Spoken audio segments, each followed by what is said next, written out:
Hello.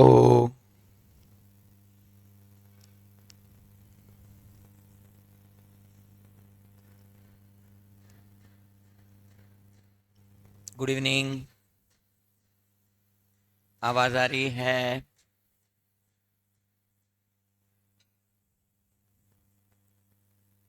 Shreyasi, Harshvardhan.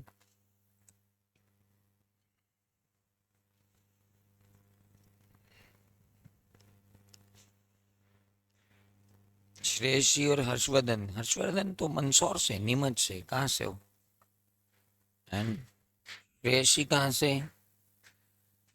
From which city?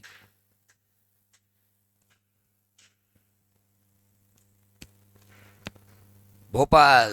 Great. Bhopal वालों से तो बहुत डर लगता भैया। चलिए, मेरे घर पे भी एक भोपाल वाली है ना। चलिए, let's start now. Code of ethics पर हम बात कर रहे थे, तो वापस चलते हैं। अब हम डिसिप्लिनरी प्रोसीडिंग्स पर बात कर रहे हैं।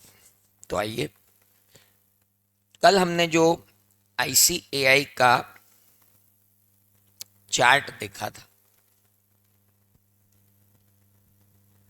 वहीं से बात शुरू करते हैं। कल मैंने आपको डिसिप्लिनरी अथॉरिटी बता दी थी, है ना? क्यों बताई थी वो अब आपको समझ में आएगा।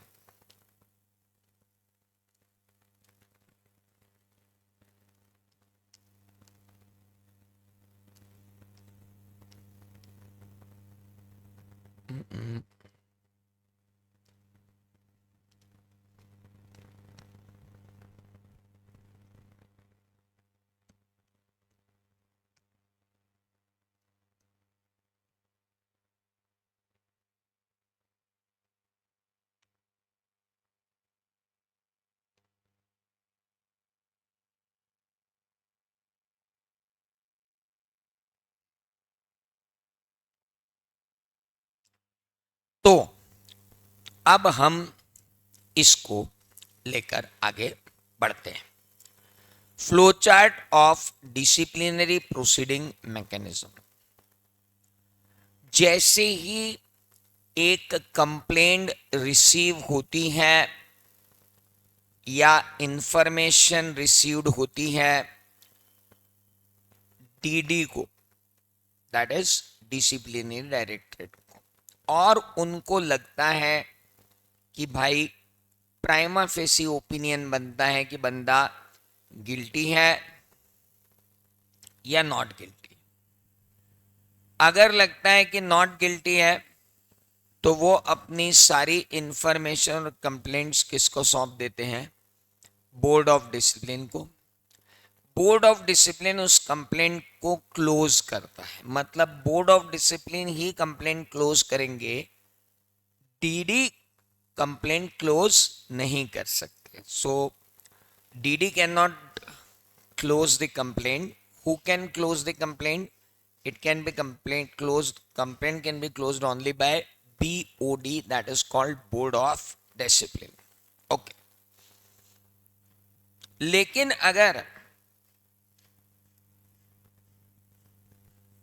डी अगर एक्सेप्ट कर लिया तो they will close the matter.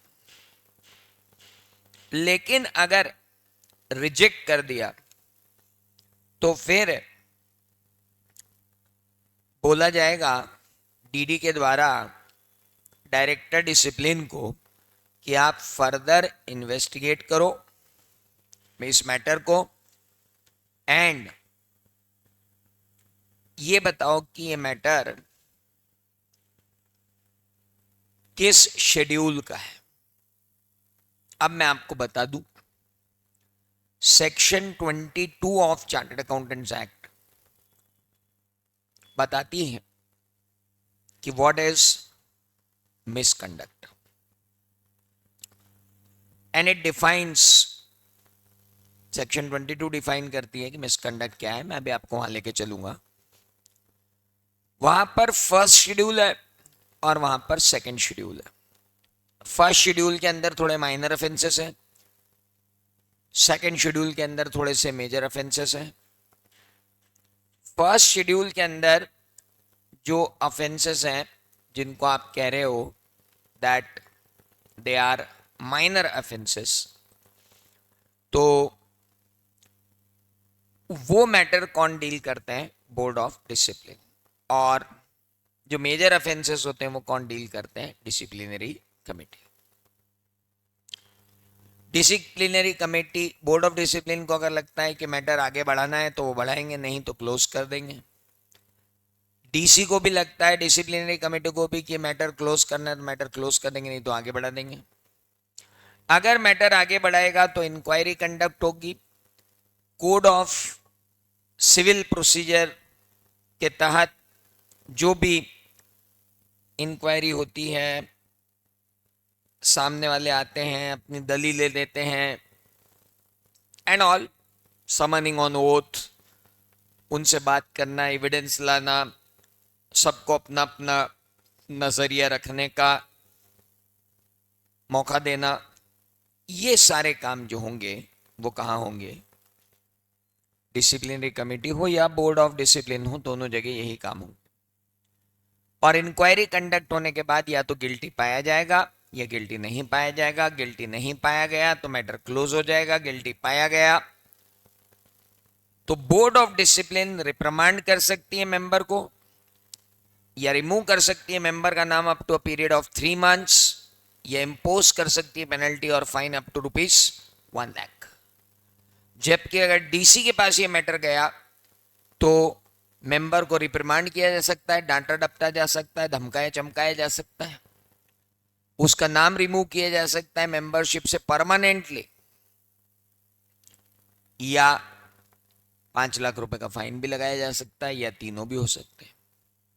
So any member of director discipline agreed by the order, कोई भी मेंबर या डीडी इस ऑर्डर से जो दिया गया उससे अगर एग्रीड है तो 90 दिन के अंदर अंदर वो अपीलेट अथॉरिटी के पास जा सकता है, और अपीलेट अथॉरिटी उसके ऑर्डर को या तो कंफर्म करेगी, या मॉडिफाई करेगी, या सेट असाइड करेगी, या इम्पोज करेगी, या सेट असाइड करेगी, या रिड्यूस करेगी, एनहांस करेगी पेनल्टी, या रेमिट कर देगी केस बोर्ड ऑफ डिसिप्लिन या डिसिप्लिनरी कमेटी को, या जो ऑर्डर उनको पास करना है वो ऑर्डर पास करेगी। अरे भाई साहब, मतलब कुल जमा बात क्या है? कुल जमा बात यह है कि पहले तो आप मेरे साथ आओ और चार्टर्ड अकाउंटेंट्स एक्ट 1949 पर चलो, उसके बाद अपन बात करेंगे। चार्टर्ड अकाउंटेंट्स एक्ट 1949 के अंदर मैं आपको लेके चल रहा हूं सेक्शन 22 पे, क्योंकि वहां मैं आपसे बात करना चाहता हूं, क्योंकि वहीं से चीजें क्लियर होना चालू होंगी और फिर हम आगे तक आएंगे। सेक्शन 22,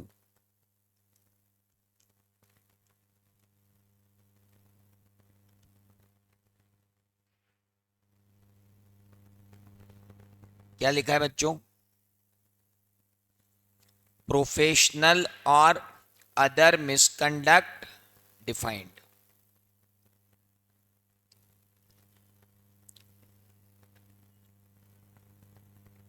नाउ सेक्शन 22, प्रोफेशनल और अदर मिसकंडक्ट डिफाइंड। नाउ ये है रिप्लेस्ड सेक्शन, जो अमेंडमेंट आया था वहां से ये आई, इसलिए मैं आपको लाया, बिकॉज अपने को अमेंडेड पढ़ना है, वो नहीं पढ़ना जो पहले दी गई थी। प्रोफेशनल और other misconduct. For the purpose of this act, expression professional or other misconduct shall be deemed to include any act or omission on the part of any member of ICI either in his individual capacity or as a partner or owner of the firm as mentioned in any of the schedule, but nothing in this section shall be construed to limit or abridge any power conferred or duty cast on the director discipline under section 21A. Section पढ़िए क्या लिख रहा है. For the purpose of this act, expression, professional or other misconduct shall deemed to be include any act or omission on part of any member of ICI either in his individual capacity or as partner or owner of the firm as mentioned in any of the schedules. यानी schedules में दिए गए कोई भी act या omission आपने किया है either in capacity as a member of ICI और एज अ पार्टनर और owner of a firm, you will be guilty of professional और अदर मिसकंडक्ट. तो उन्होंने बहुत क्लियरली मिसकंडक्ट को डिफाइन किया था. अब हम बात कर रहे हैं सेक्शन 22 की और अब हम पहुंच चुके हैं कोड ऑफ कंडक्ट के अंदर. हम चालू कर रहे हैं volume 1 of code of ethics converge with इस्बा. हमने पढ़ लिया पूरा. अब हम चल रहे हैं पार्ट 2 पर, that is chartered accountants act 1949 पर. और इसमें कल हमने deemed to be in practice and all सब पढ़ा था और हम काउंसिल तक पहुंच गए थे और उसके बाद हम डिस्कशन करना शुरू करने वाले थे. तो आज का डिस्कशन शुरू होगा कि डिसिप्लिनरी प्रोसीडिंग्स कैसे आगे बढ़ेंगी. सबसे पहली बात तो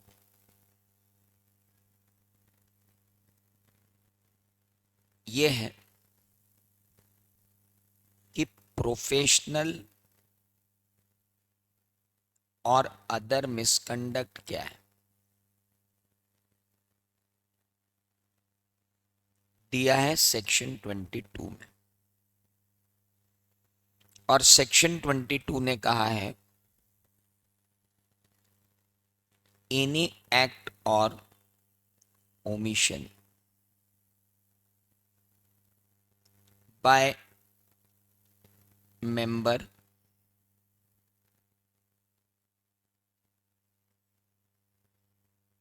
either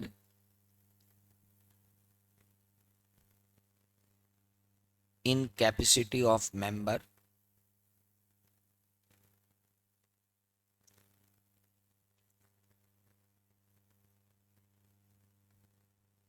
or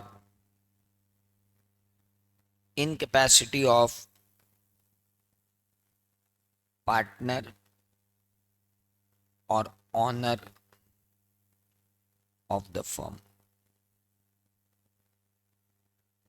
Any act or omission from any act or omission defined in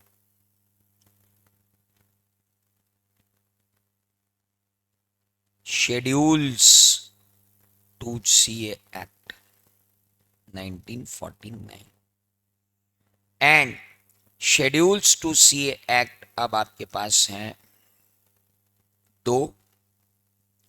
एक का नाम है द फर्स्ट शेड्यूल, एक का नाम है the second schedule. The first schedule के कितने पार्ट हैं? 3 पार्ट है कि 4 पार्ट है? 3 पार्ट है कि 4 पार्ट है? 4. और द सेकंड शेड्यूल के कितने पार्ट हैं? 3 part.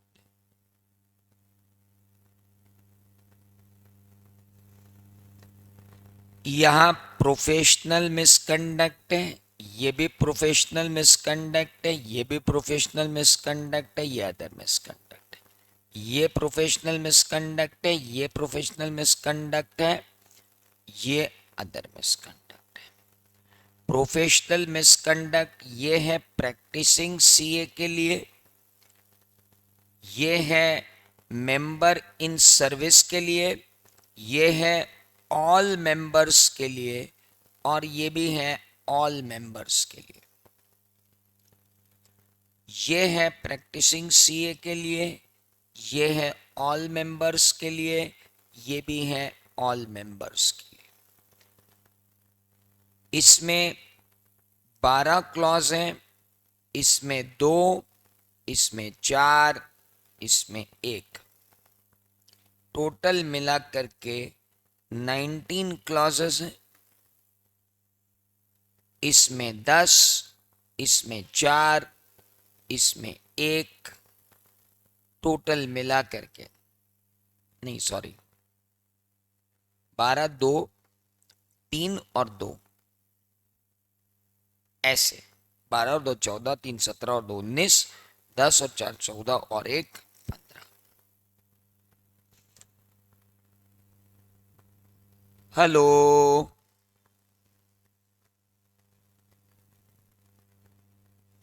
these are the clauses.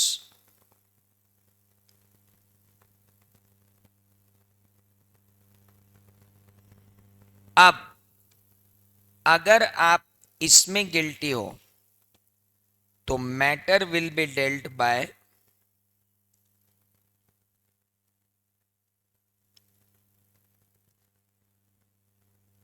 Board of discipline,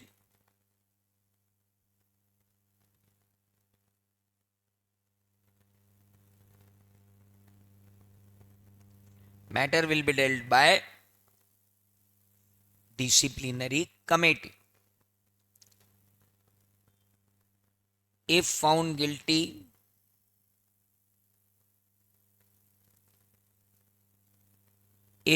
guilty, क्या होगा?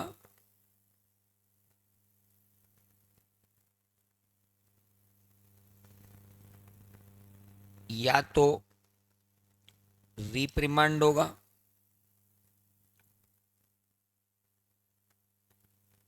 पेनल्टी लगेगी,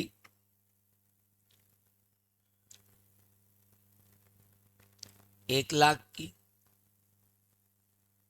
या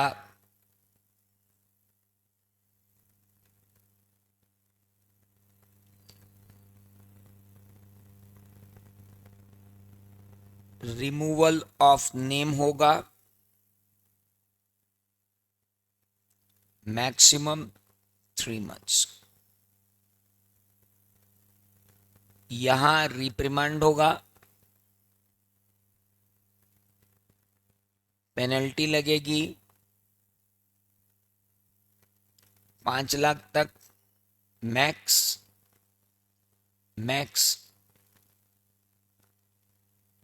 रिमूवल फॉर एनी पीरियड, और परमानेंटली भी हो सकता है भाई साहब।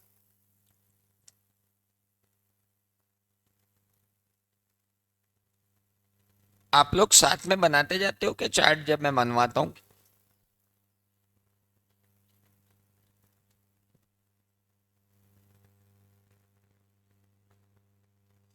क्या बनाते बाद में उसे देखते हो? तो भाई ये है कुल जमा ओवरव्यू सारे शेड्यूल्स का, सारी प्रोसेस का। शिकायत चाहे 1 2 3 4 की हो या 1 2 3 की हो, पार्ट्स जाएगी कहां? डायरेक्टर डिसिप्लिन के पास। डायरेक्टर डिसिप्लिन देखेगा कि वो शिकायत काम की है।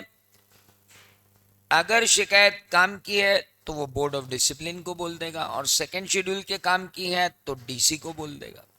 बात सिंपल सी। Got it? आगे बढ़े। आपको बाहर का शोर तो नहीं आ रहा है? बाहर बहुत टोका पिटी चल रही, पूरी whole academy is in phase upliftment, पूरा रिनोवेशन हो गया, बच्चे बढ़ गए तो और ज्यादा बड़ा एक्सपेंशन चल रहा है। This May 4,75,000 students are going to give exam for foundation, inter and final. First ever exam where this much participation is there in exam. सबसे बड़ी एग्जाम होगी इस बार पूरे इंडिया में, लास्ट 75 ईयर्स के इतिहास की सबसे बड़ी एग्जाम होगी मई 24, where 4,35,000 odd students are going to give the exam. This is the statistics which has been shared today by someone. Now आइए अब आते हैं एक एक शेड्यूल पे। सबसे पहले पकड़ते हैं शेड्यूल फर्स्ट को के पार्ट फर्स्ट को और उसके 12 क्लॉजेस को। तो अब हम सबसे पहले कहाँ हैं, द फर्स्ट शेड्यूल के पार्ट फर्स्ट के 12 क्लॉजेस पे। उसमें सबसे पहला क्लॉज आता है the first schedule clause 1 part. देखिए द फर्स्ट शेड्यूल, पहले तो द फर्स्ट शेड्यूल, दूसरा पार्ट फर्स्ट क्या बोला, professional misconduct for CA in practice, professional misconduct for CA in practice. So we are talking about professional misconduct for CA in practice. तो जो CA in practice है हम उसके professional misconduct की बात कर रहे हैं। So let's see now what we are talking about, the first schedule, उसके अंदर भी पार्ट फर्स्ट। वो पार्ट फर्स्ट भी क्या है, professional misconduct for CA in practice. Okay, इसके अंदर अब आता है क्लॉज नंबर 1। क्लॉज नंबर 1 क्या कहता है, a chartered accountant in practice shall be, देखो वर्डिंग क्या लिखे, deemed to be guilty of professional misconduct if he, a chartered accountant in practice shall be deemed to be guilty of professional misconduct if he allows a person to practice in his name as a CA unless such person is also a CA in practice and is in his partnership with or employed by himself.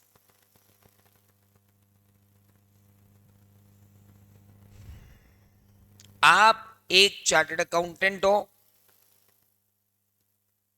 आप allow कर रहे हो एक person को कि वो आपके नाम में प्रैक्टिस करे एज अ चार्टर्ड अकाउंटेंट, जब तक कि ऐसा पर्सन सीए इन प्रैक्टिस ना हो और आपके साथ पार्टनरशिप में ना हो या आपका एम्प्लॉय ना हो, तब तक आप किसी को अलाउ नहीं कर सकते हो यहां कि वो आपके नाम में प्रैक्टिस करे।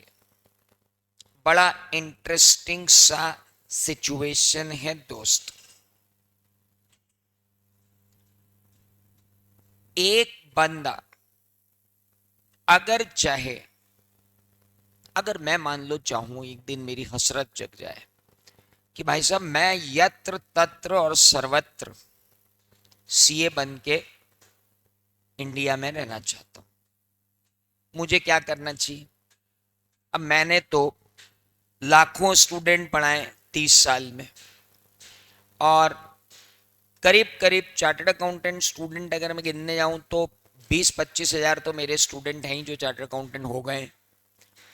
अब अगर वो 20-25 हजार स्टूडेंट जो पूरे विश्व में फैले हुए हैं, मैं उन सबके संपर्क में हूँ, मेरा एक पूरा एक अलग एल्यूमिनस का व्हाट्सएप ग्रुप है, मैं उसमें सिर्फ इतना डाल दूं कि यार मैं असीम त्रिवेदी एंड एसोसिएट की फ्रेंचाइजी बांटना चाहता हूं, कौन कौन लेगा?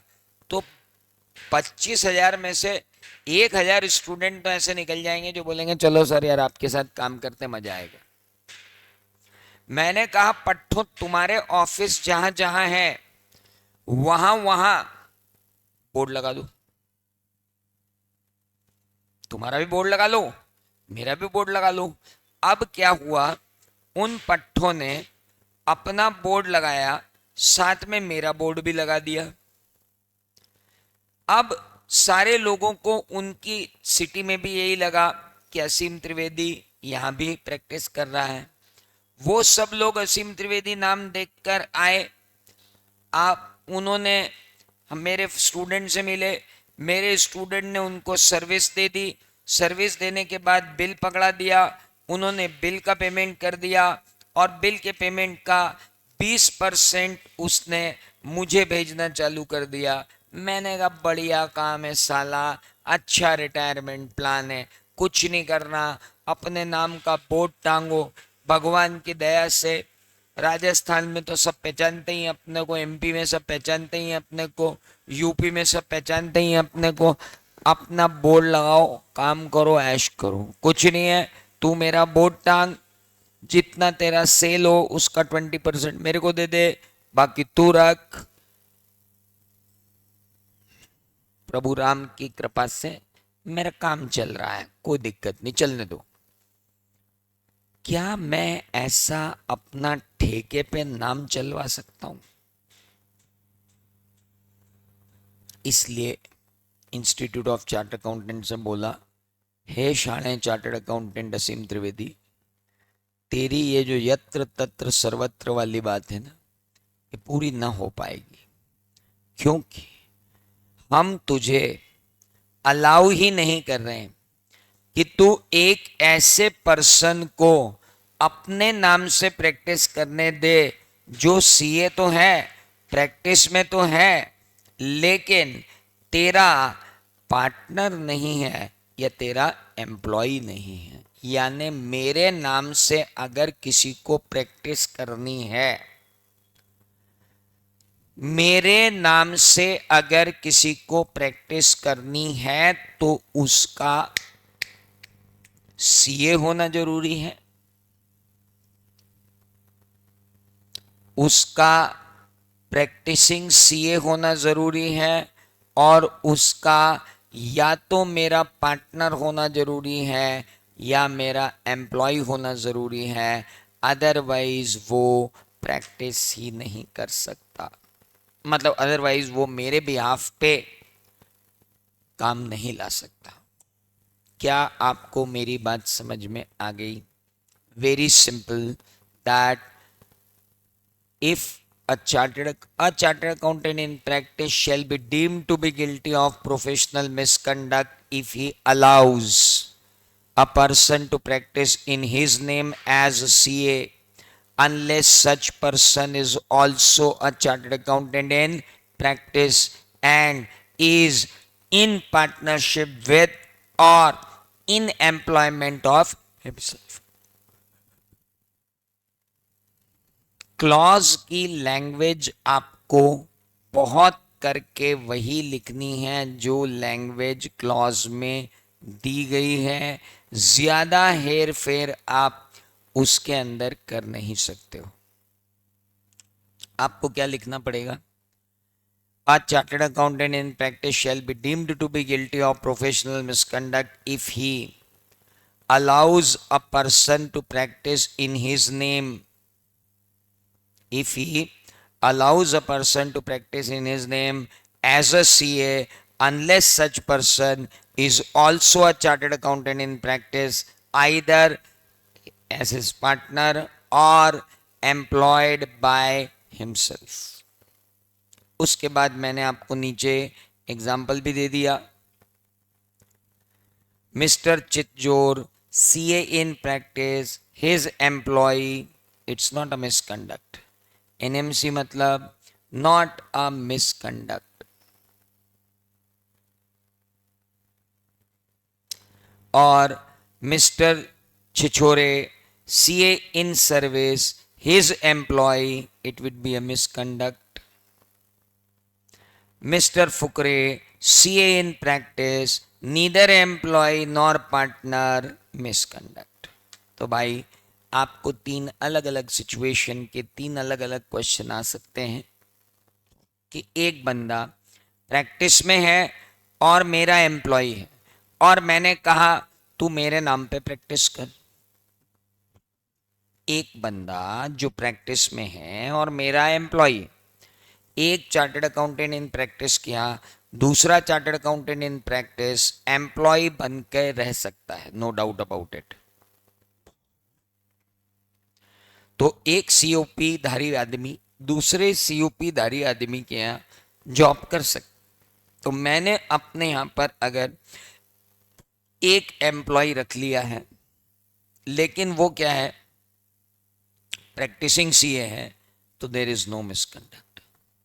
लेकिन अगर मैंने यहां एक सीए रखा जो मेरे जॉब में है और उसके पास सीओपी नहीं है, वो बिना सीओपी लिए मेरा एम्प्लॉय है, तो मैं मेरे नाम से बिजनेस करने की इजाजत तो उसको नहीं दूंगा।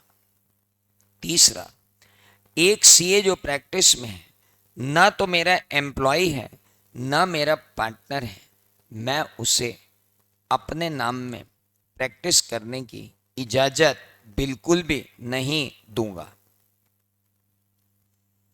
क्या आपको मेरी बात समझ में आई? तो मैं आगे बढ़ूं, शुड आई आगे बढ़ूं? पहला क्लॉज समझ में आ गया, लेट्स मूव अहेड। अब बात करते हैं क्लॉज नंबर 2 की। एक मिनट, ये तो सेक्शन 22 है, तो मैंने आपको बता ही दिया। Let's move to class 2। ये गलत पेज है जो यहां आ गया।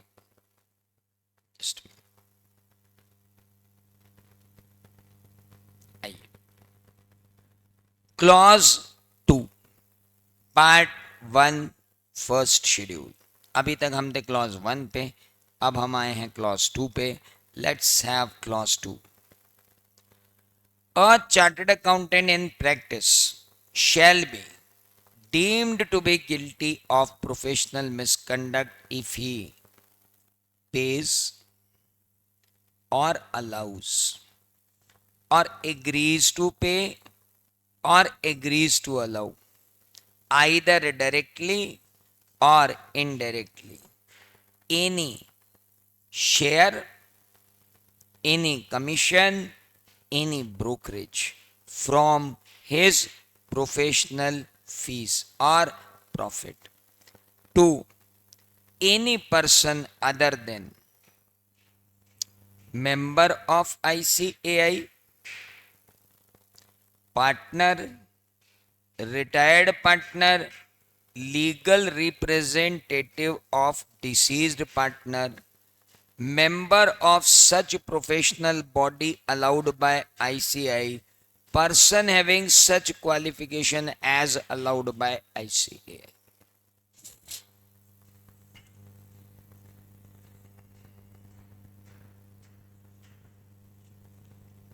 क्लॉज नंबर 2 जरा एक बार आप गौर से पढ़िए, उसके बाद अपन बस अभी जितना बताया उतना एक बार गौर से पढ़िए, फिर अपन आगे बढ़ते हैं।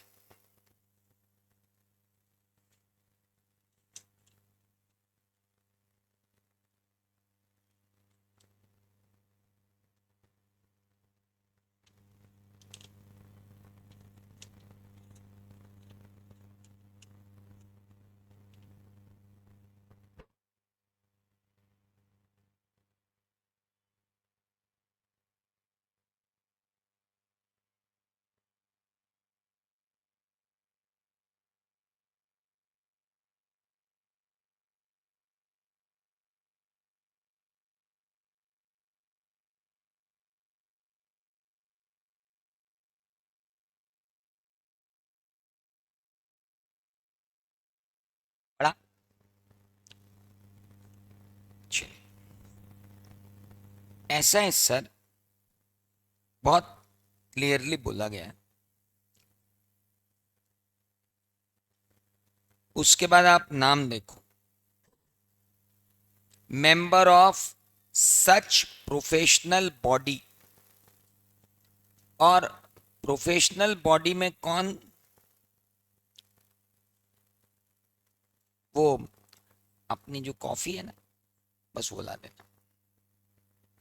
प्रोफेशनल बॉडी में कौन, तो institute of company secretaries of India, institute of cost and works accountant of India, bar council of India, institute of architects of India, institute of actuaries of India. और उसके बाद बोला कि कुछ क्वालिफिकेशन को भी हम नोटिफाई कर रहे हैं, company secretary, cost and work accountant, actuary, B, B Tech, B architect, LLB, MBA.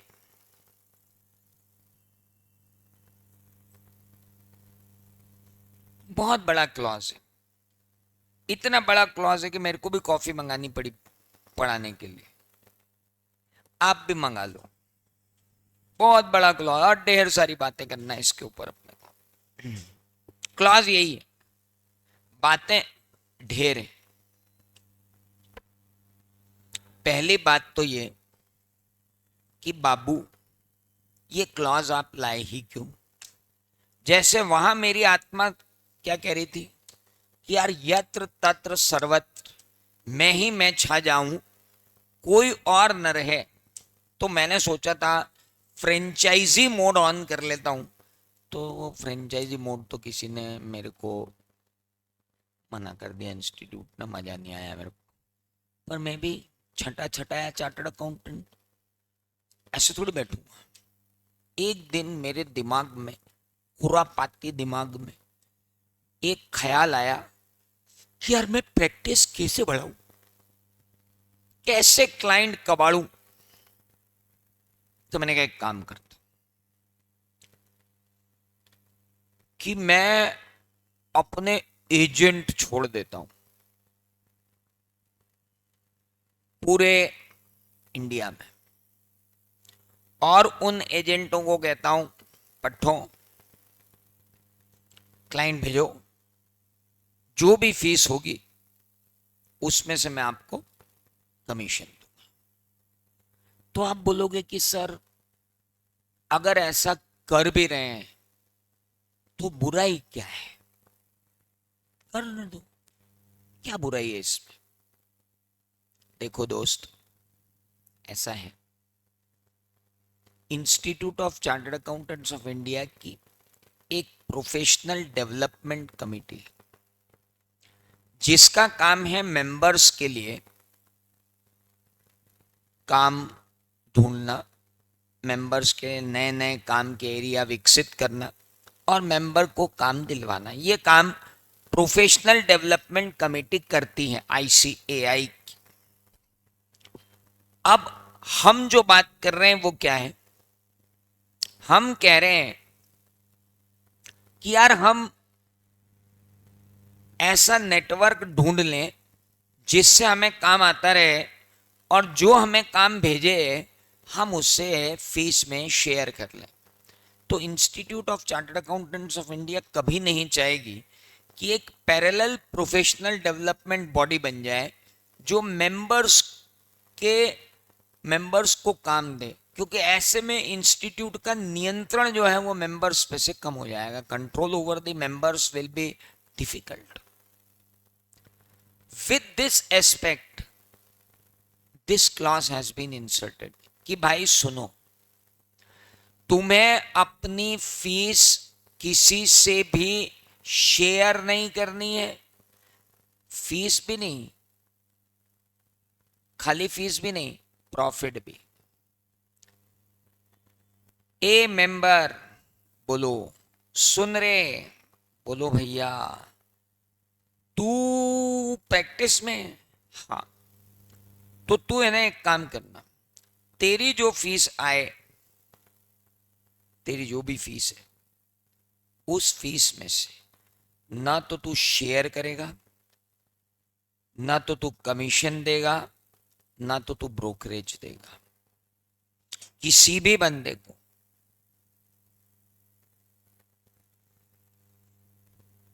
ना तो पे करेगा, ना तो अलाउ करेगा, ना तो एग्री टू पे करेगा, ना तो एग्री टू अलाउ करेगा, ना तो डायरेक्टली ऐसा करेगा, ना तो इनडायरेक्टली ऐसा करेगा।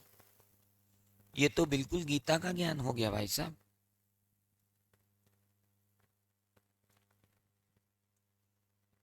समझते हैं? ये हैं, मैं ही हूं, असीम त्रिवेदी। इनके मन में आया कि किस तरीके से क्लाइंट लाया जाए। मेरा एक फ्रेंड जो सीए नहीं हो पाया, वो एमकॉम है, वो जमाने भर में जा जा के अकाउंट्स लिखता है। मैंने कहा यार, तू जिनके भी अकाउंट्स लिखता है उनके टैक्स ऑडिट हों तो वो टैक्स ऑडिट मुझे ला के दे दे यार भाई। तो एक काम करना कि 5,000 रुपये की मैं कम से कम टैक्स ऑडिट फीस चार्ज करूँगा, 20% यानी 1,000 रुपये तुझे मिल जाया करेंगे, तू टेंशन मत ले।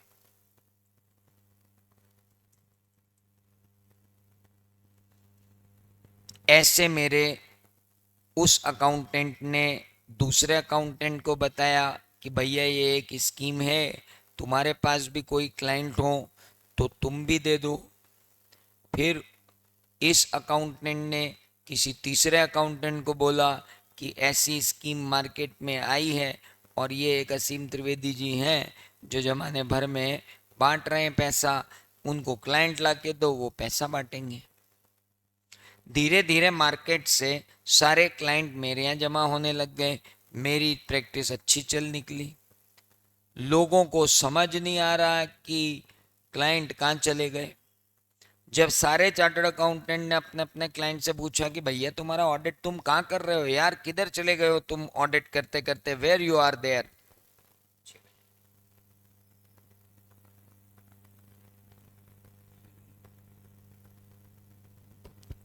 तो जो इतने सारे क्लाइंट, तो वो चार्टर्ड अकाउंटेंट परेशान हो गए, बोले यार ये क्या हो रहा है यार। तो उन्होंने उनके क्लाइंट से पूछा कि क्यों रे भाई, तुम लोगों ने हमसे ऑडिट या हमसे क्यों नहीं करवा रहे हो।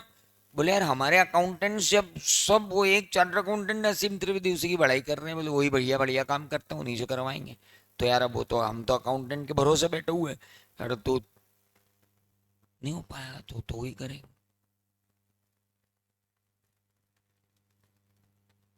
इस तरीके से अगर प्रोफेशन चलेगा तो कैसे काम चलेगा। तो इंस्टीट्यूट ने मना कर दिया, ये नहीं करना, 1,000 रुपये बिल्कुल नहीं बांटना है। तो मैंने कोई बात, मैं भयंकर आदमी हूं, मेरा दिमाग भयंकर चलता है। मैंने एक और बात कर दी,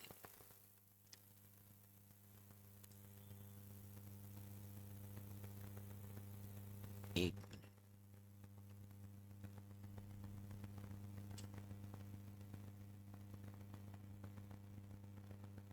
अरे भाई साहब, जस्ट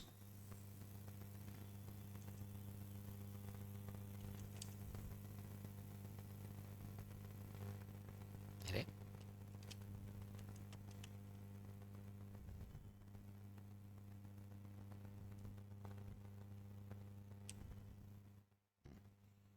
हाँ, तो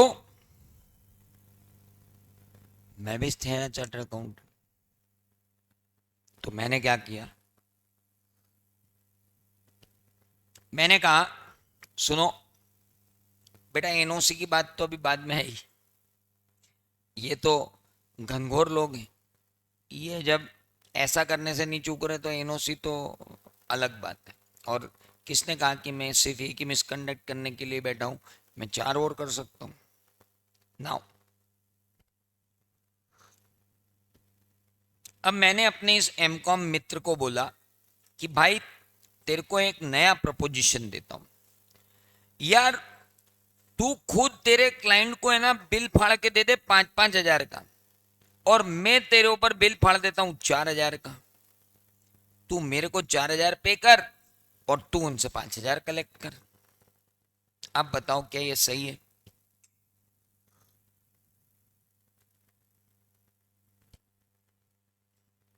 क्या ये सही है कि तू उनसे कितने कलेक्ट कर? 5 हजार, और मेरे को दे दे कितने? 4 हजार। भाई साहब, ये पे ना हुआ,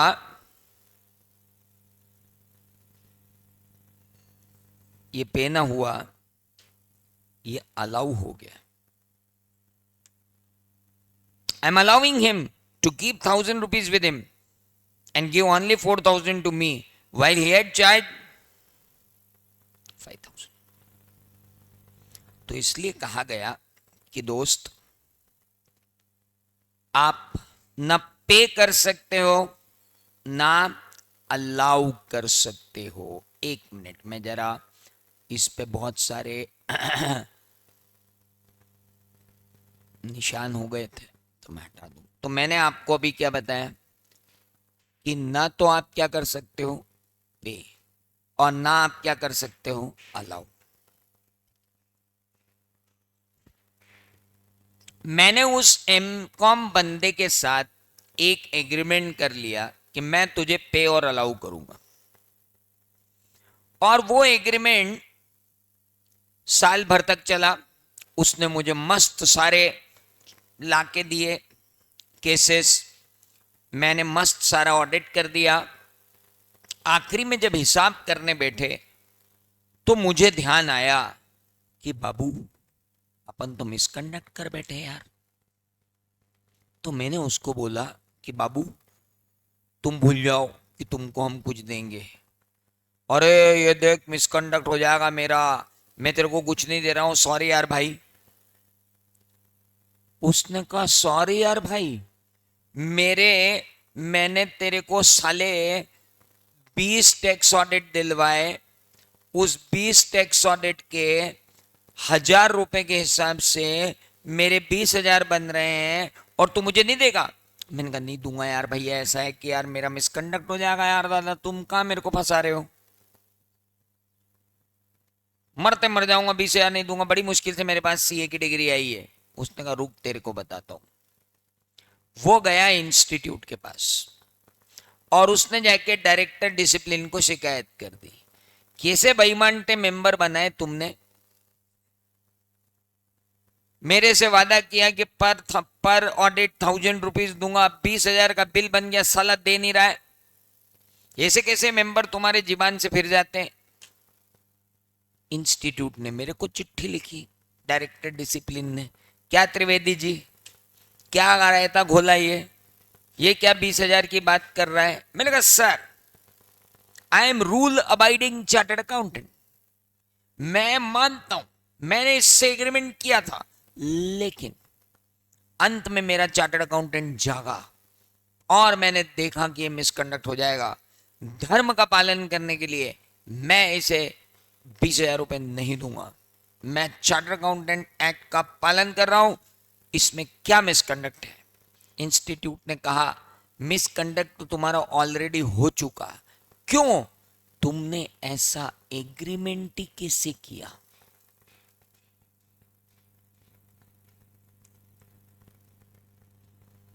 एग्रीमेंट भी मिसकंडक्ट है। तो पेज और अलाउज और एग्रीज टू पे और एग्रीज टू अलाउ, मैं हार नहीं मानने वाला हूं। इस बार मैंने नई तिकड़म बिड़ाई। मैंने कहा साला, ना मैं क्या करूंगा पे, ना मैं करूंगा अलाउ, ना मैं करूंगा एग्री टू पे, ना मैं करूंगा एग्री टू अलाउ, और डायरेक्टली तो नहीं करूंगा क्योंकि डायरेक्टली में तो लोग पकड़ रहे हैं मेरे को। अब मैं दिमाग लगाऊंगा, मैं करूंगा इनडायरेक्टली।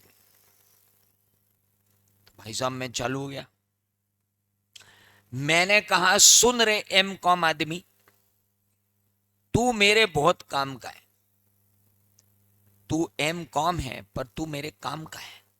सुन, अपना ये 1,000 रुपए वाला धंधा चल रहा है, प्रति ऑडिट तेरे को 1,000 रुपए मिलेंगे, लेकिन चूंकि मेरे को इंस्टीट्यूट ने कहा ना पे कर सकते हो, ना अलाउ कर सकते हो, ना एग्री टू पे कर सकते हो, ना एग्री टू अलाउ कर सकते हो, मैं तुझे कागज पर बताऊंगा कि तू मेरा एम्प्लॉय है और ये 1,000 रुपए की सैलरी में बांटता रहूंगा तेरे को,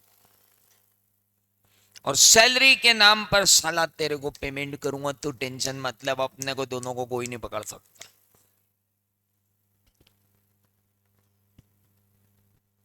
बढ़िया चल रहा था, शानदार, किसी को नहीं मालूम क्या हो रहा है। मैं उसको एम्प्लॉय के नाम पे सैलरी दिए जा रहा हूं। एक दिन वो आया और बोले यार भैया एक काम करो, ये बढ़ाओ बढ़ाओ बढ़ाओ 2,000 करो। मैंने सुन रहे, निकल, नहीं करना तेरे साथ काम, जा भाग। बोले मेरा पुराना हिसाब कर दो। मैंने गया तेरा पुराना हिसाब तेल ले, निकल। भगा दिया, भगा दिया। फिर इंस्टीट्यूट पहुंच गया वो, कैसे बेईमान टे मेंबर है तुम्हारे, हमको बोला कि सैलरी देंगे, सैलरी नहीं दे रहे। इंस्टीट्यूट ने पूछा सैलरी किस बात की है? बोले बात की कमीशन है, सैलरी काहे की? वेरी गुड, इनडायरेक्टली आपने क्या किया है, कमीशन दिया है, आपको निपटा दिया जाएगा। ना आप डायरेक्टली दे सकते हो, ना इनडायरेक्टली दे सकते हो, ना शेयर के रूप में दे सकते हो, ना कमीशन के रूप में दे सकते हो, ना ब्रोकरेज दे सकते हो। प्रोफेशनल फीस, एक बार इंस्टीट्यूट ने ऐसे मजे लिए थे, बच्चों को एग्जाम हॉल के बाहर आके समझ में आया कि वो क्या महान गुनाह करके आ गए। अरे गुनाह करवा लिया इंस्टीट्यूट ने भाई साहब। इंस्टीट्यूट ने लिखा, एक क्वेश्चन दिया, एक चार्टर्ड अकाउंटेंट इन प्रैक्टिस है, उसने उसने अपनी ऑफिस को शिफ्ट करने के लिए एक ब्रोकर को बुलाया और उस ब्रोकर को बोला कि सुनो, तुम मुझे बढ़िया ऑफिस दिलवाओ। ब्रोकर ने कहा 1 महीने का रेंट ब्रोकरेज के रूप में लगेगा। चार्टर्ड अकाउंटेंट ने एक ब्रोकर को ब्रोकरेज दे दी अपने ऑफिस को शिफ्ट करने के लिए।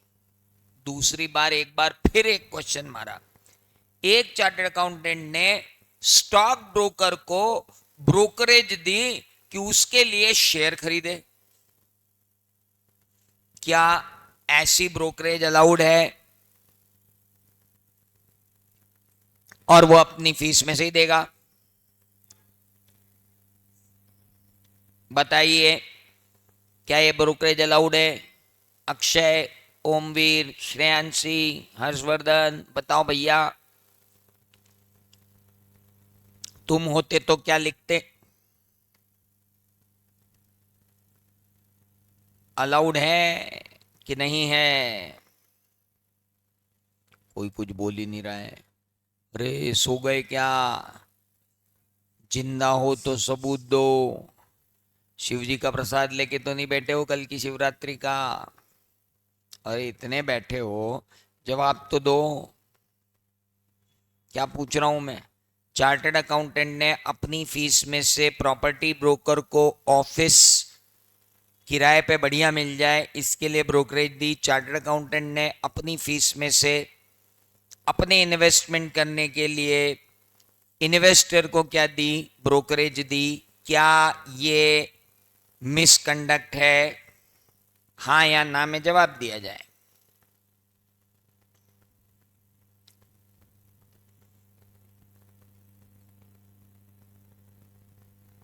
ये एफआर में भी इतने ही मूक दर्शक रहते हैं। हाँ मतलब भाई लोग, मैंने आपको प्रोफेशनल काम लेने के लिए फीस या प्रॉफिट में से शेयर देने का मना किया। बाकी जमाने में दलाली बांटो, उससे तुम्हारे ऑफिस का काम थोड़ी बढ़ रहा है, कोई नए क्लाइंट या नया काम थोड़ी आ रहा है। कैसी बातें कर रहे हो यार, मतलब क्या चार्टर्ड अकाउंटेंट दलाली देने ही बंद कर दे?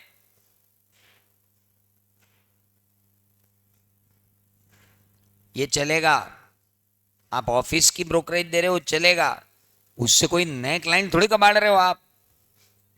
बिल्कुल चलेगा, 200% चलेगा, क्योंकि आप इसकी आत्मा को पकड़ो। ये शेयरिंग ऑफ कमीशन क्यों हो रहा है? Just for the sake of development of profession, just for the sake of getting clients. If you are giving commission, if you are giving brokerage, if you are giving some share just because for other reasons, you can give. कोई दिक्कत थोड़ी है, कोई misconduct नहीं है। Now ध्यान से सुनिएगा, बहुत इंपॉर्टेंट।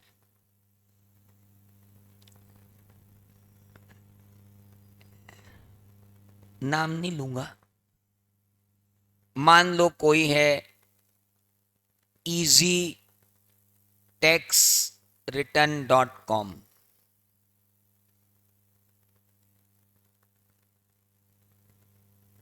एक साइट अपन ने मान ली, बाकी तो मैं किसी का नाम लूंगा नहीं।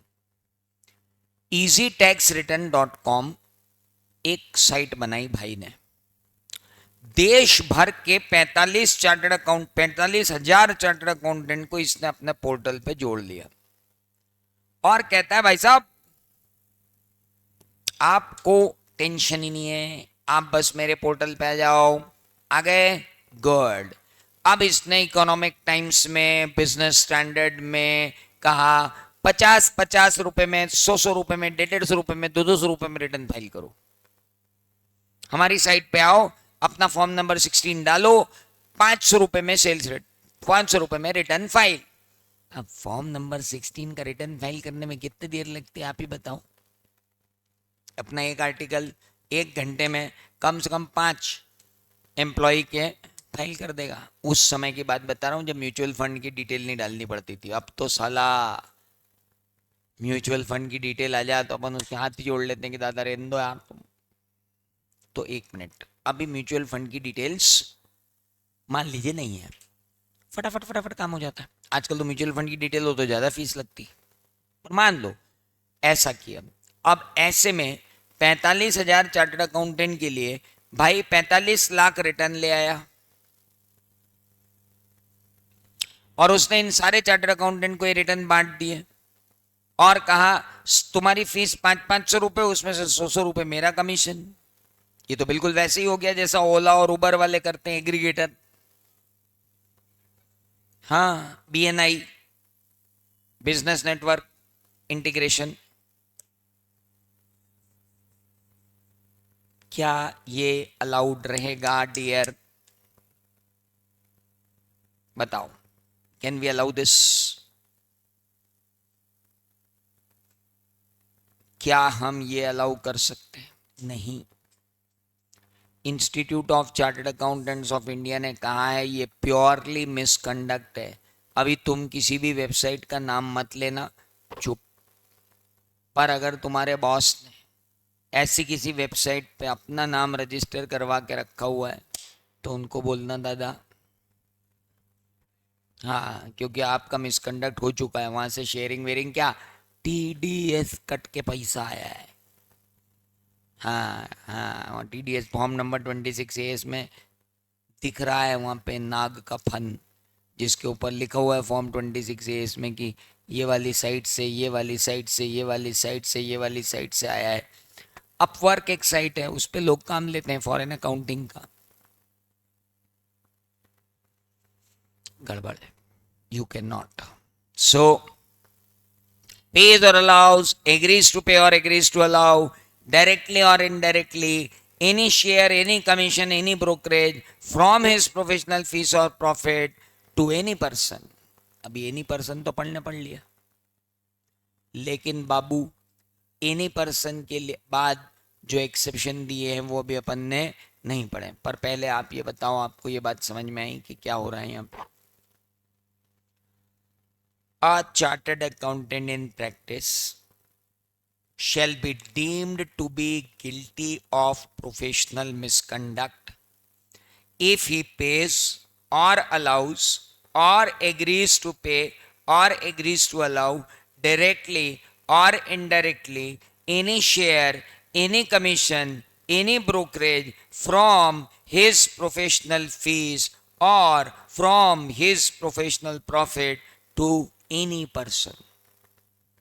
क्या मैं यहां से आगे बढ़ूं? तो हमने क्या क्या देख लिया बाबू कि आप ऐसे directly, indirectly, pay, allow, agree to pay, agree to allow, share, commission, brokerage या किसी अन्य नाम से दे रहे हो डायरेक्टली इनडायरेक्टली, वो सब कवर्ड है। अब आती है बात किन किन के साथ ये शेयरिंग फेयरिंग अलाउड है। सर, क्या मैं आईसीएआई के मेंबर के साथ ये कर लूं? हाँ, अभी तो कर ले। ये अभी तो गड़बड़ है सर, बाद में आप मुकर जाओगे। नहीं नहीं, बाद में मैं एक एक्सेप्शन बताऊंगा। एक मेंबर ऐसा है जिसके साथ आप शेयर नहीं कर पाओगे, वो कौन है वो बताऊंगा आराम से। अभी आप मेंबर ऑफ आईसीआई के साथ शेयरिंग कर सकते। एक सीए दूसरे सीए को काम देने के लिए उससे फीस ले सकता है, कोई दिक्कत नहीं है। लेकिन क्या रेफरल फीस अलाउड है?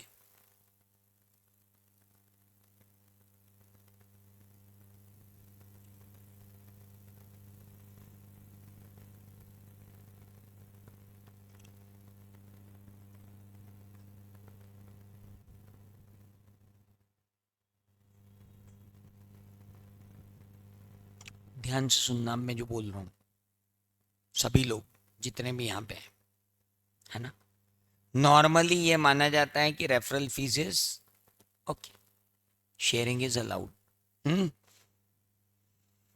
थोड़ा ध्यान देना, क्या है कि ये बातें मालूम नहीं है लोगों को, अज्ञानी हैं, कुछ भी बोल देते हैं।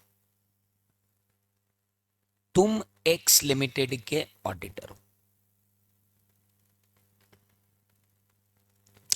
तुमने मुझसे कहा कि यार सुनो, एक्स लिमिटेड का इंटरनल ऑडिट है, तू कर देगा क्या? मैंने कहा कर देंगे। बोले देख, 1 लाख रुपए महीने की फीस, 80,000 तू रख, 20,000 मेरे को दे दे। मैं भी प्रैक्टिसिंग सीए, तू भी प्रैक्टिसिंग सीए।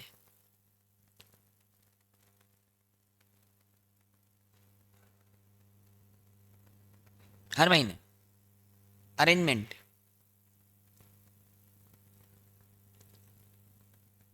क्या दो प्रैक्टिसिंग सीए आपस में ऐसा अरेंजमेंट कर सकते हैं? ये मेरा आपसे प्रश्न है, बताइए।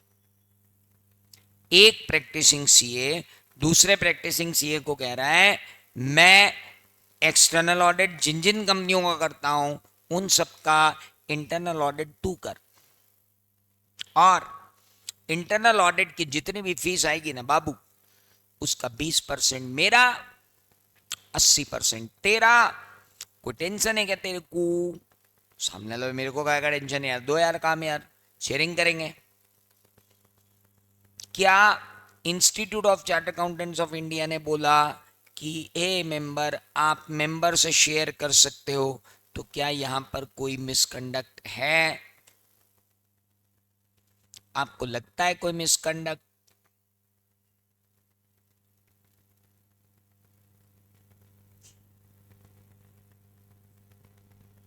देखो यार, थोड़ा सा बारीकी से सोचो। जिस एंटिटी का मैं स्टैट्यूटरी ऑडिट कर रहा हूं, वहां मैं इंटरेस्ट क्रिएट कर रहा हूं, और सेल्फ इंटरेस्ट थ्रेट जनरेट हो रही है। अपना बंदा नहीं, अपना दोस्त है जो इंटरनल ऑडिट कर रहा है।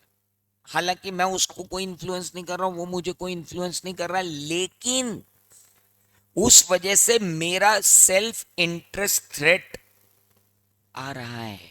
मेरा उस क्लाइंट के अंदर फीस के अलावा इंटरनल ऑडिट के 20%, इनकम टैक्स के 20%, सॉफ्टवेयर के 20% और अन्य कामों के 20% जितनी मेरी ऑडिट फीस है उसके बराबर की ऑडिट फीस मैं बाकी चार्टर्ड अकाउंटेंट से भी ले लेता हूं। तो सर ये तो सेल्फ इंटरेस्ट थ्रेट हो जाएगी ना। कैसे कह सकते हो आप कि हमेशा एक मेंबर ऑफ आईसीआई दूसरे मेंबर ऑफ आईसीआई से शेयरिंग कर सकता है? ये तो मैंने अभी आपको एक बात बताई। अभी मैं दूसरा एक्सेप्शन बताता हूं आपको। मैंने मेरे स्टूडेंट चार्टर्ड अकाउंटेंट को दुबई की एक बेहतरीन कंपनी में बेहतरीन अकाउंटेंट है, एम्प्लॉय है, सीएफओ है, मैंने उससे कहा यार तुम्हारा इंटरनल ऑडिट दिलवाओ ना यार। उसने कहा सर दिलवा देते हैं इंटरनल ऑडिट, पर सर आपने जब हमको पढ़ाया तो फीस ली थी।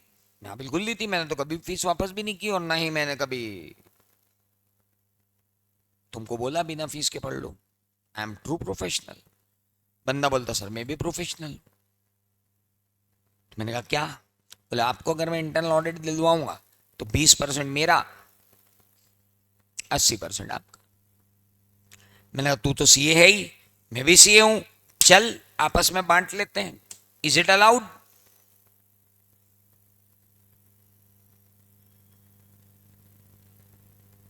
भाई साहब, जब आप इस शेड्यूल के पार्ट 2 में जाओगे तो पार्ट 2 के अंदर क्लॉज नंबर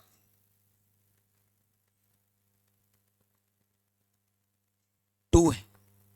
वो कहता है कि एम्प्लॉय चार्टर्ड अकाउंटेंट, तू अपने एम्प्लॉयमेंट में रहते हुए किसी दूसरे चार्टर्ड अकाउंटेंट को काम दिलवाने के बहाने अगर पैसे लेता है तो तेरा मिसकंडक्ट है। तो मतलब जब उसका मिसकंडक्ट है तो मेरा भी मिसकंडक्ट है। ऐसा तो नहीं हो सकता कि one chartered accountant can promote misconduct from his side for another chartered accountant in the same act.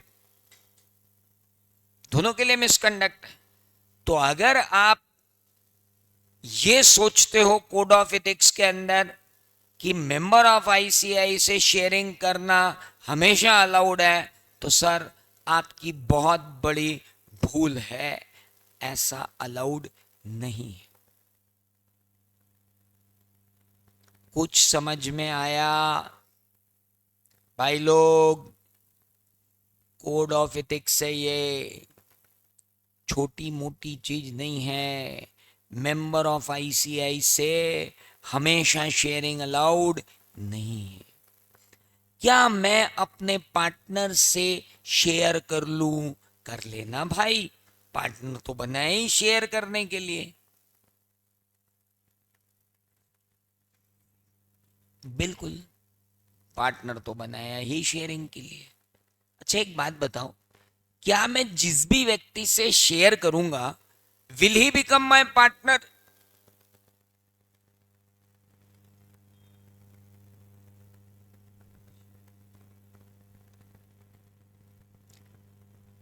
क्या मैं आपसे अपनी फीस शेयर कर रहा हूं तो will you become my partner? No. Sharing of profit is not a conclusive evidence of partnership. Partnership के लिए तो कंक्लूसिव एविडेंस होता है म्यूचुअल एजेंसी रिलेशनशिप। मेरे किए गए काम के लिए तुम जिम्मेदार, तुम्हारे किए गए काम के लिए मैं जिम्मेदार, हम दोनों के काम के लिए एक दूसरे के लिए जिम्मेदार।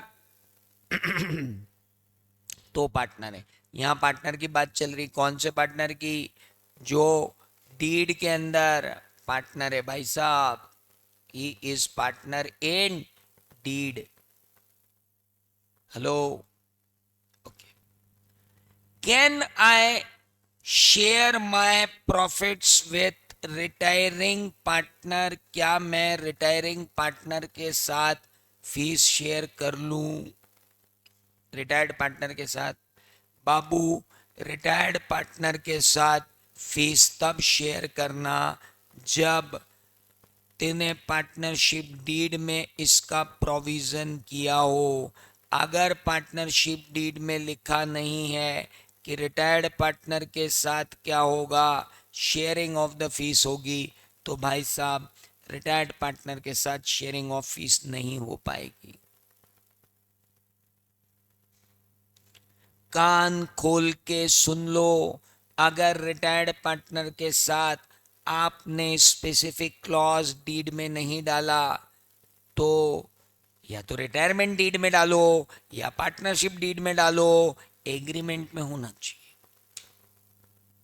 या अगर एक पार्टनर की डेथ हो जाती है तो क्या उस पार्टनर जिसकी डेथ हो गई है उसके लीगल रिप्रेजेंटेटिव के साथ मैं क्या शेयरिंग ऑफ प्रॉफिट कर सकता हूं?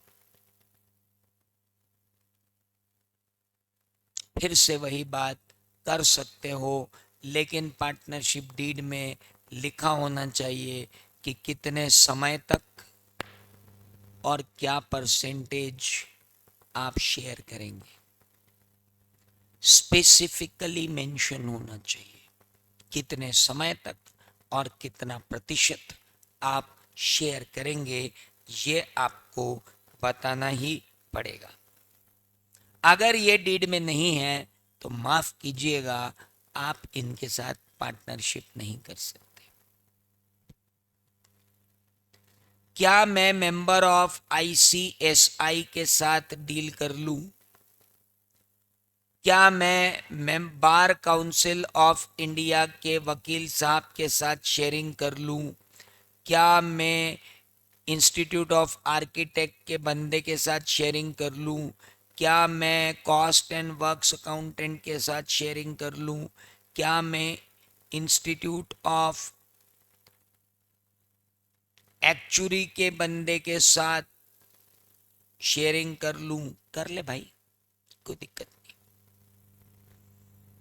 You can share, no problem. क्या मैं सीएस के साथ शेयरिंग कर लूं? कर लो। क्या मैं सीडब्ल्यूए के साथ शेयरिंग कर लूं? कर लो। क्या मैं एक्चुरियर के साथ शेयरिंग कर लूं? कर लो। बी बीटेक एमबीए इनके साथ, बी आर्किटेक्ट एमबीए एलएलबी इनके साथ, बाबू इन सब के साथ शेयरिंग ऑफ फीस तो कर ले, लेकिन खासा ख्याल रखना ये जो बी है, ये जो बीटेक है, ये जो एमबीए है, ये तीनों, ये तीनों के तीनों, चाहे बी हो, चाहे बीटेक हो, चाहे एमबीए हो, ये तीनों लोग कहाँ से अप्रूव्ड होना चाहिए? ये AICT all India technical education council से अप्रूव्ड होना चाहिए। अगर ये एआईसीटी अप्रूव्ड कॉलेजेस से नहीं है तो आप इनके साथ शेयरिंग नहीं कर सकते हो। बाकी आप चाहो तो किसी से भी शेयरिंग कर सकते हो, क्योंकि इनके सबके तो इंस्टीट्यूट हैं।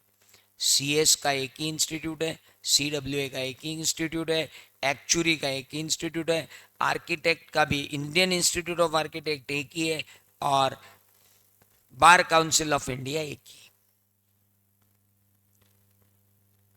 तो आप इनके साथ शेयरिंग कर सकते हो। इन पर्सन्स के साथ आपकी शेयरिंग अलाउड है, कोई दिक्कत उसमें नहीं है। और इन प्रोफेशनल बॉडी के मेंबर के साथ आपकी शेयरिंग अलाउड है, कोई प्रॉब्लम नहीं है। आएगा, आगे बात करेंगे। क्या ये समझ में आया? अच्छा, अभी मैंने ये बिल्कुल नहीं कहा कि इनके साथ आप पार्टनरशिप में चले जाओ, ये बात मैंने बिल्कुल नहीं कही। ये सिर्फ मैंने रेफरल फीस के लिए बात की है कि आप इनसे सबसे रेफरल्स मांग सकते हो और इनसे रेफरेंस मांगने में आपको कहीं कोई दिक्कत आने वाली नहीं है। No problem with that. क्या हम अब आगे बढ़े? क्या यहां तक समझ में आ गया?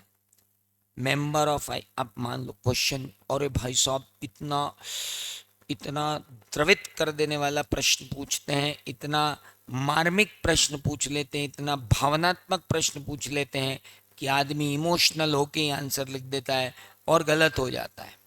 और वो इमोशनल आंसर वो क्या पूछते हैं मैं भी बता दूं।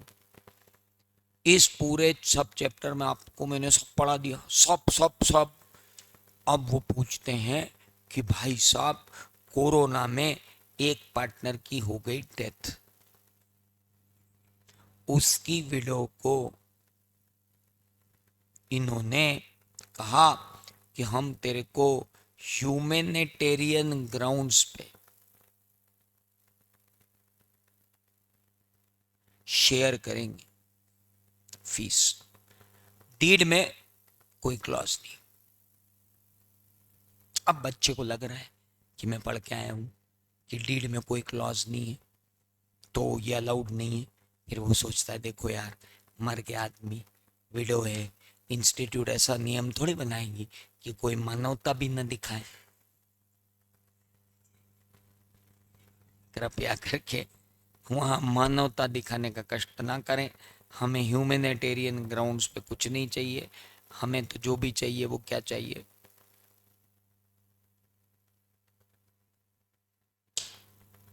गॉट इट, ह्यूमैनिटेरियन ग्राउंड्स नहीं चलेगा। लिखा हो डीड में तो बात। अब बात आती है कि क्या, एक मिनट, बहुत सारे इश्यूज हैं क्लॉज 2 के। सबसे पहला इशू, गवर्नमेंट ने कहा पंचायतों के ऑडिट करो। हमने कहा बिल्कुल कर लेते हैं। सुनो, टेंडर भरो। हमने कहा भर देते हैं। टेंडर अगर खुला, टेंडर भरोगे तो पहले लगेगा ईएमडी, अर्नेस्ट मनी डिपॉजिट, और तुम्हें जो फीस दी जाएगी उस फीस में से 2% के एडमिनिस्ट्रेशन चार्जेस हम काटेंगे। किस बात के काटोगे बे? अबे ये टेंडर तुम्हारा जो इतने सारे पेपरों में दे दे के बुलवाया, फिर इन टेंडर को सिलेक्ट किया, फिर तू महान भाग्यशाली आदमी, तू सिलेक्ट हुआ, तेरे को हम काम दे रहे, 2% तेरे को गवर्नमेंट ये काट के देगी एडमिनिस्ट्रेशन फीस। गवर्नमेंट को 2% चाहिए तेरी फीस में से। हमें खड़ा हो गया कि मेरा पैसा नहीं काटोगे तुम, क्योंकि इंस्टीट्यूट ने बोला किसी को नहीं देना, वहां गवर्नमेंट नहीं लिखा हुआ है। फिर गवर्नमेंट इंस्टीट्यूट के पास गई, बोले ज़्यादा तेज चल रहे हो क्या? तब इंस्टीट्यूट ने कहा नहीं नहीं, हमने ऐसा थोड़ी बोला था, मेंबर मिस इंटरप्रेट कर गया होगा, अलाउड है। ईएमडी भी दे दे और शेयर भी दे दे गवर्नमेंट को। गवर्नमेंट, ओनली गवर्नमेंट, प्राइवेट नहीं, प्राइवेट टेंडर नहीं, government tender. Okay. Widow of sole proprietor want to sell goodwill. भाई साहब, एक सिंपल सा कंसेप्ट है कि अगर कोई मेंबर मर गया, मान लो माधव एंड कंपनी, माधव जी चले गए, मिसेस माधव के पास माधव जी का एम्प्लॉय सीए राघव आया और राघव ने कहा भाभी जी एक प्रपोजल है कि माधव भैया की जो फर्म है वो पूरी फर्म आप मुझे बेच दो, सेल कर दो क्लाइंट सहित, और मैं आपको पैसे दूंगा। अब आपके यहाँ तो कोई सी है नहीं, कौन चलाएगा इस फर्म को? माधव भैया ने इतना काम किया, उसके बाद अब फर्म नहीं चल रही, मैं चलाऊं, तो आप ये फर्म मेरे को बेच दो, आप तो ये बताओ आपको कितने पैसे चाहिए। मिसेस माधव ने कहा कि रुको मैं सोच के बताती हूं। मिसेस माधव ने अगली बार जब राघव आया तो 4 प्रपोजल दे दिए। बोले या तो तू मुझे 1 करोड़ रुपए टोटल दे दे एक ही बार में, या फिर एक काम कर 1.5 करोड़ को 5 साल में दे दे, 30-30 लाख करके, या फिर तू एक काम कर मुझे परसेंटेज ऑफ ओल्ड क्लाइंट की फीस दे दे 10% या 20%, जो ओल्ड क्लाइंट ना है मैं नहीं लूंगी, मैं तू देख ले तेरे को क्या करना है। अब राघव आपके पास आया है, जैसा आपको हमेशा क्वेश्चन आता है, Raghav is confused and he is coming before you, kindly suggest him. करो सजेशन, कौन सा ऑप्शन लेते हो, बताओ बताओ कौन सा ऑप्शन लेंगे। हे भगवान मुझे कितना गिड़गिड़ाना पड़ता है इस बैच के सामने कि बताओ बताओ, जवाब ही नहीं देती है। यहाँ बैठे हुए लोग जवाब दे रहे, तुम जवाब ही नहीं दे रहे हो ऑनलाइन लोगों।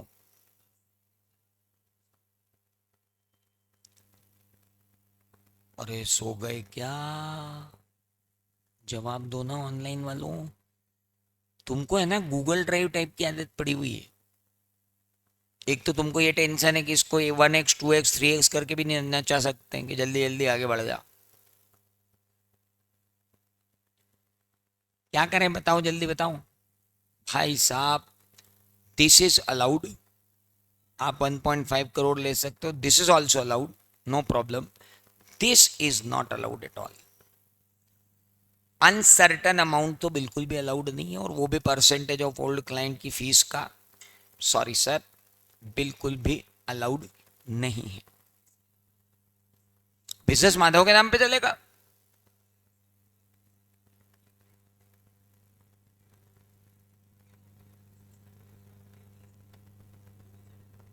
विडो के नाम पे बिजनेस क्यों, माधव तो गया। हाँ, माधव एंड एसोसिएट था, वही नाम आप कंटिन्यू करो, आपको नहीं करना मत करो। सेल ऑफ बिजनेस भी हो सकता है, सेल ऑफ गुडविल भी हो सकती है, दोनों हो सकता है। हाँ, आप दोनों ले जाना चाहते हो दोनों ले जाओ, गुडविल रख दो, बिजनेस ले जाओ, गुडविल किसी और को बेच देंगे। One time lump sum consideration,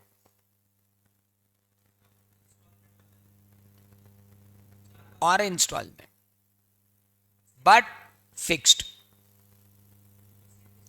लेकिन क्या होना चाहिए, फिक्स्ड होना चाहिए।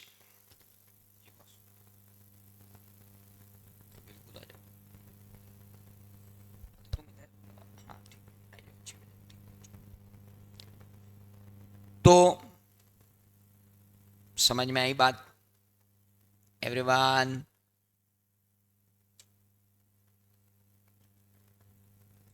तो भाई साहब ये था क्लॉज नंबर 2, बहुत ही जबरदस्त क्लॉज है अपने आप में, और मतलब आता ही है।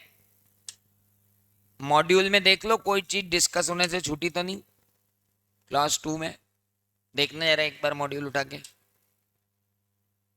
कंप्लीट हो गया। नहीं मॉड्यूल से तो अपन ज्यादा ही पढ़ेंगे, हाँ मॉड्यूल से तो ज्यादा ही पढ़ेंगे। तो क्लास 2 खत्म हुआ, अब आते हैं क्लॉज 3 पर, जो क्लॉज 2 का जस्ट उल्टा है।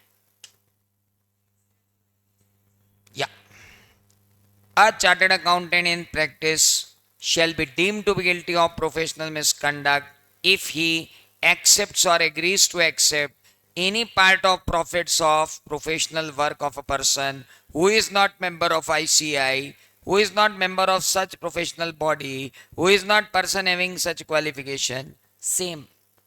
सुपर 8 बोलता था मैं उन लोगों को जो इस तरीके से जिनसे अपन शेयर कर सकते हैं। वो सुपर 8 कौन है, CS, CWA, LLP, architect, MBA, B B Tech और एक्चुअली 8 लोग, टोटल 8 पर्सन्स हैं, सुपर 8, जिनको अलाउड है कि उनको हम काम दें और उनसे शेयर ले लें। मेंबर ऑफ आईसीआई को काम दें, उनसे शेयर ले लें, लेकिन बाबू बाबू आईसीएआई को काम दिलवाओ तो सेल्फ इंटरेस्ट थ्रेट का ख्याल रखना बाबू।